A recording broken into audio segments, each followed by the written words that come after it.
All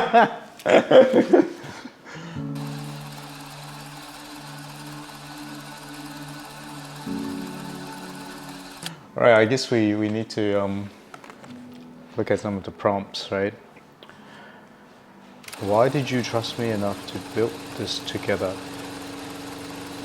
By this, I'm pretty sure they meant Earthlings. I think because I know you long enough, and then I think I've known you more than 20 years, so that's very important. And I do believe that we have the same vision and same belief system.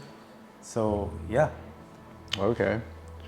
Well, yeah, I think I was just a fresh grad before we started this, right? And you seem to really know about businesses, given your background. Like you have an MBA and a DBA. For me, I was a psychology major, so there's a lot that I can fall back on when it comes to business, to work with you. And I do see the passion, I do see your passion in roasting coffee back then, and that really inspired me as well. And I think he just revealed a secret that I'm a businessman that pretend to be a coffee expert, right?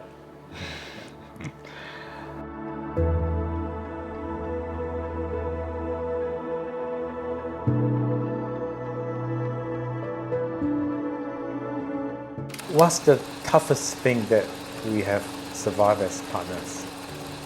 This interview? No. Not this interview, but business. Seems like it. What do you think? Not pandemic. Not the pandemic.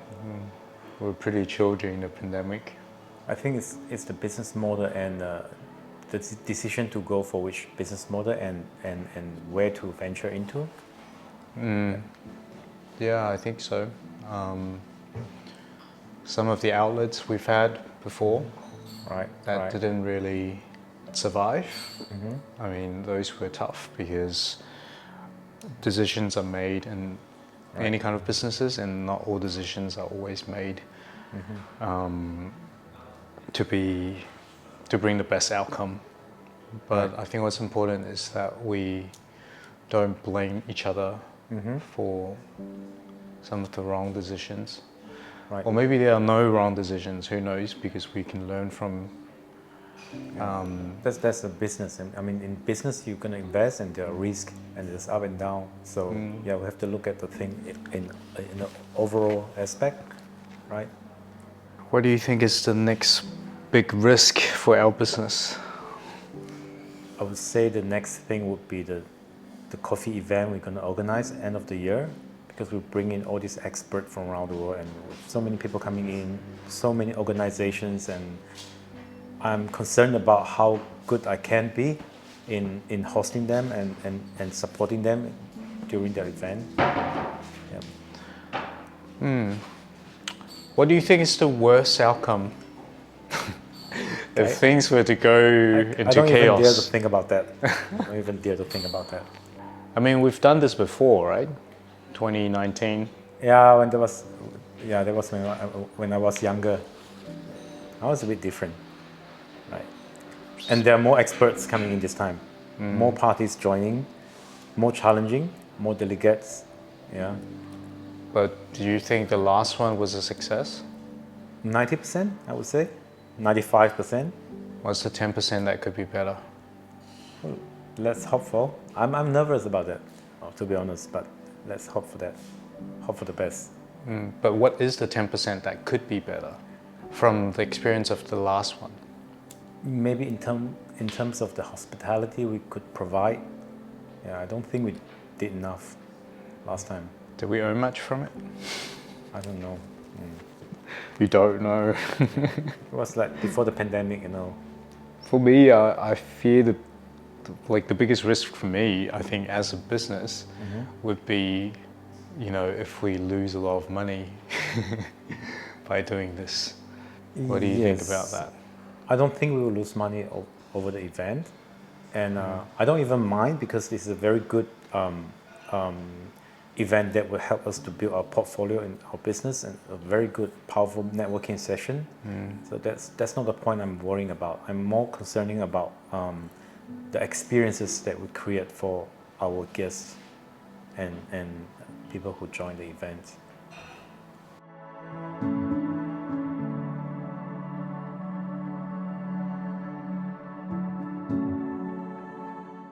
What's your best memory as business partners together?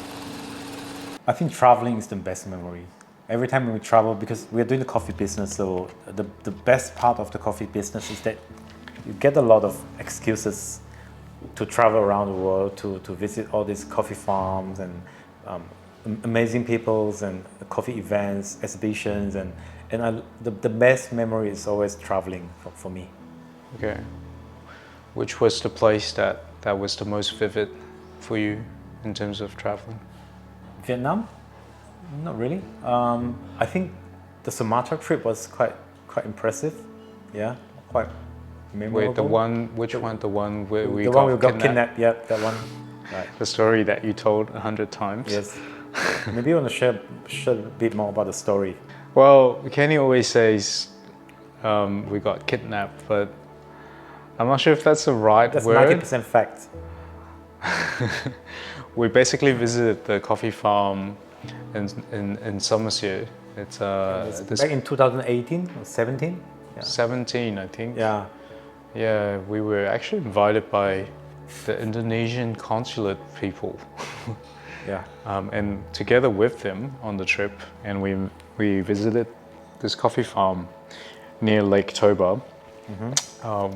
I don't recall I enjoyed the journey very much because I think it was plane and then car and then it was high in the boat mountain. Ride, yeah, and then more car. 1800 meter above sea level. Yeah. Nighttime, midnight, heavy rain, in the dark, no light. No, when we went there, it was still daytime, right? They served us dinner. I mean, we talked about. You even consult them, like they consulted you in coffee planting and all that, right? Then we actually had dinner at their house with candlelight. Yeah, there was no electricity. Yeah. Then, as we were about to leave, we realized there were no cars, no driver, because they didn't want us to leave unless we buy coffee from them. Yeah. Which was impossible because we couldn't carry the coffee back. And also the quality is not there, to be honest. So as You a mean- coffee grader myself, I wouldn't buy that. So how do we get out of it? And I think we waited for like so many hours in the rain, in the dark. 11 of us waiting in a small farmhouse for like 5 hours. Something like that, right? Yeah. And how much was your ransom? So not us, the Indonesian consulate people, they pay like 700 ringgit for 11 of us. So that basically marks my value. I'm like worth 60 plus ringgit. Yeah, that's it. You're probably worth less than the green coffee that you despise so much. Yeah. That's sad. Are we talking about the best memory here? Yeah, I think so. Right. Okay. Yeah, I guess it's an experience that we won't forget easily.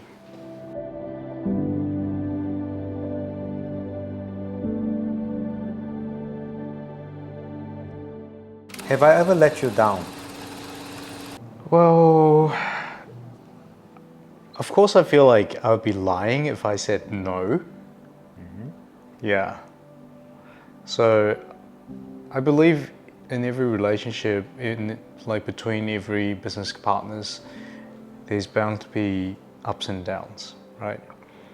But I feel like what's important is we reconcile and recognize our own mistakes and be solution focused and figure out how to lift each other up more than letting them down. Yeah. How's the coffee? Thank you. Black with sesame oil. Right, so Mine is the... Okay, so this is the flower of the Liberica coffee that we helped the farmers grow, right? nice.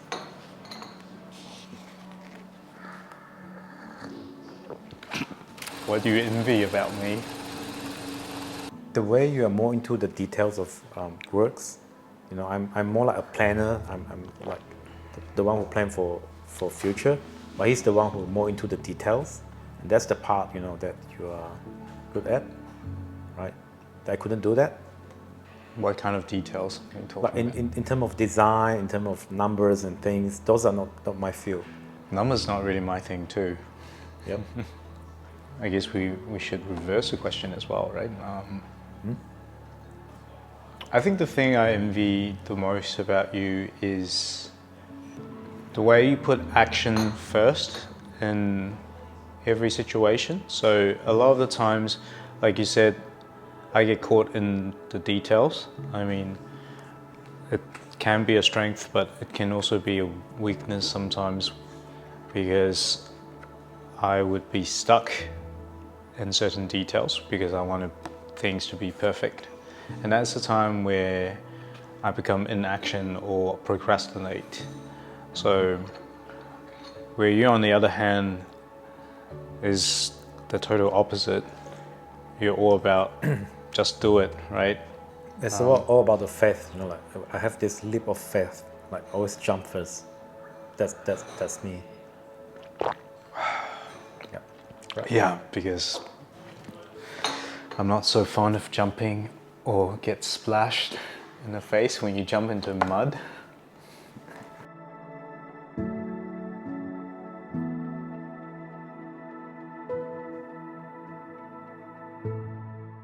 If business disappeared tomorrow, would we still be friends?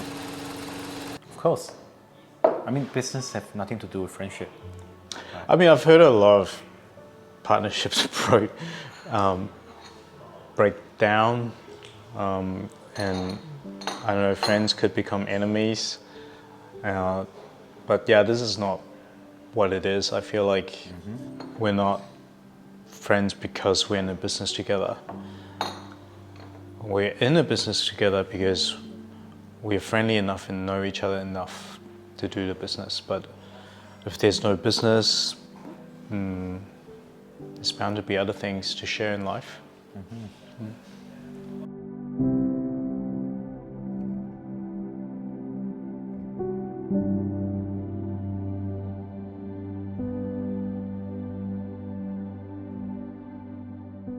What's one thing you never want me to forget?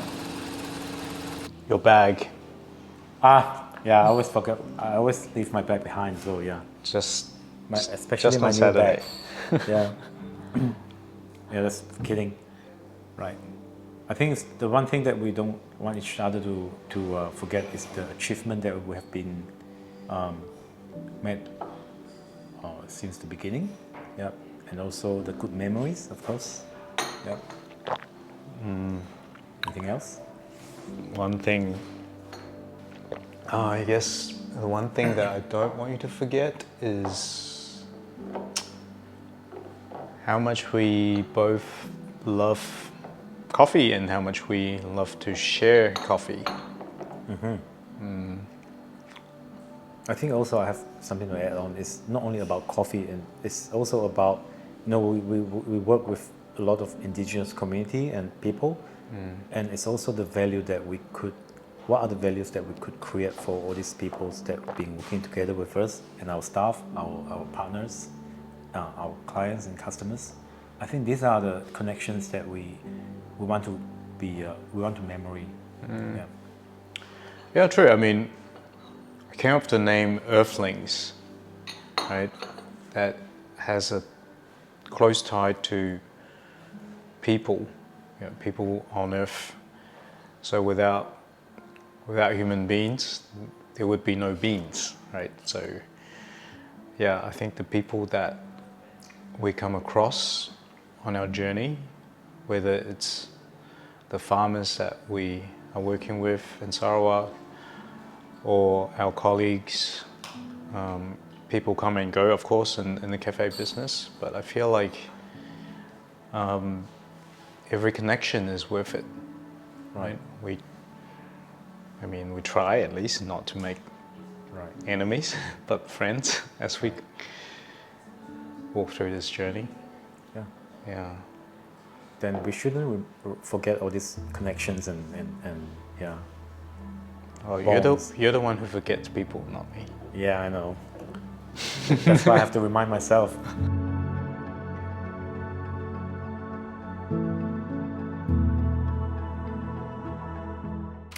If this was our last moment together, what is something you would like to say to me?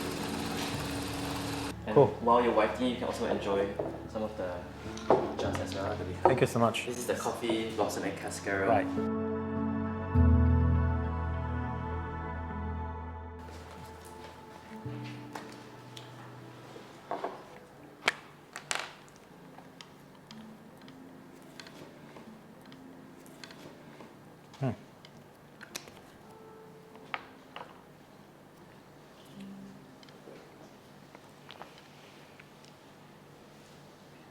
How's the coffee blossom Liberica coffee blossom harvesting?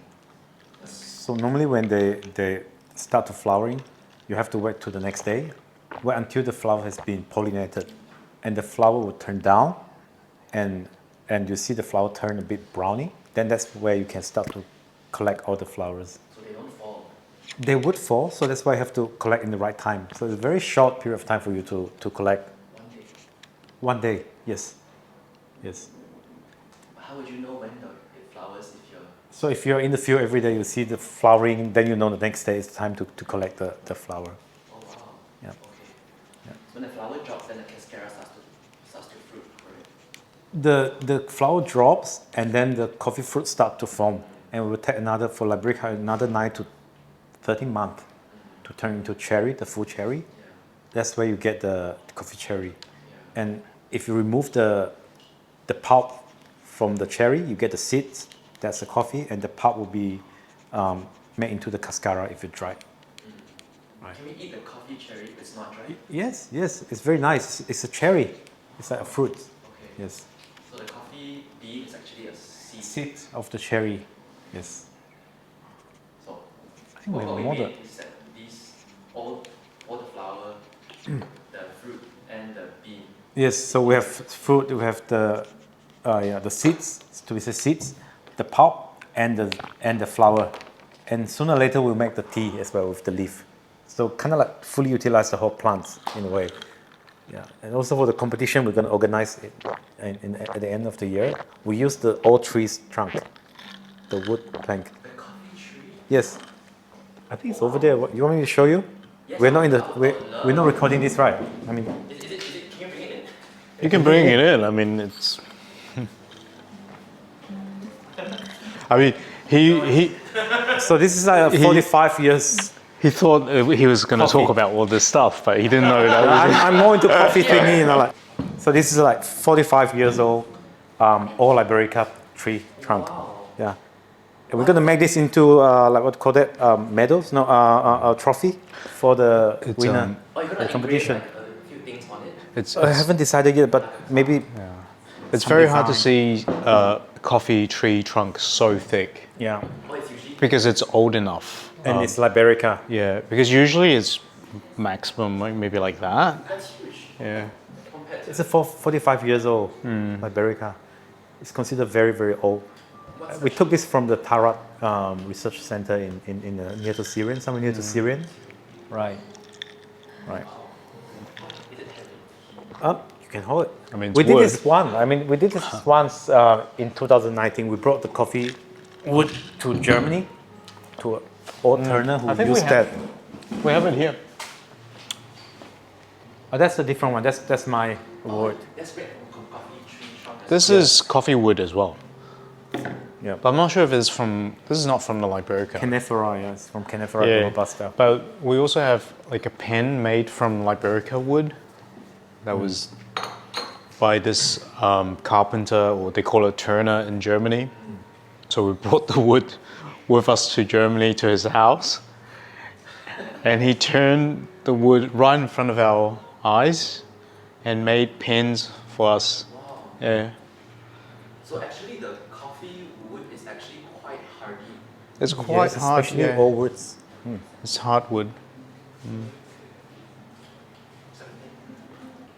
Okay, right. Make sure you don't let the camera see. You can read it. Can I flip a bit?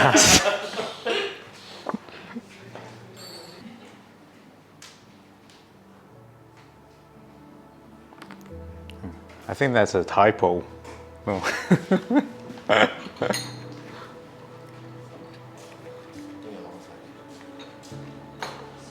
Oh, thanks. I over-ordered, obviously. Let me move it. It's almost like I'm showing off because this is my Almost. work. Yeah.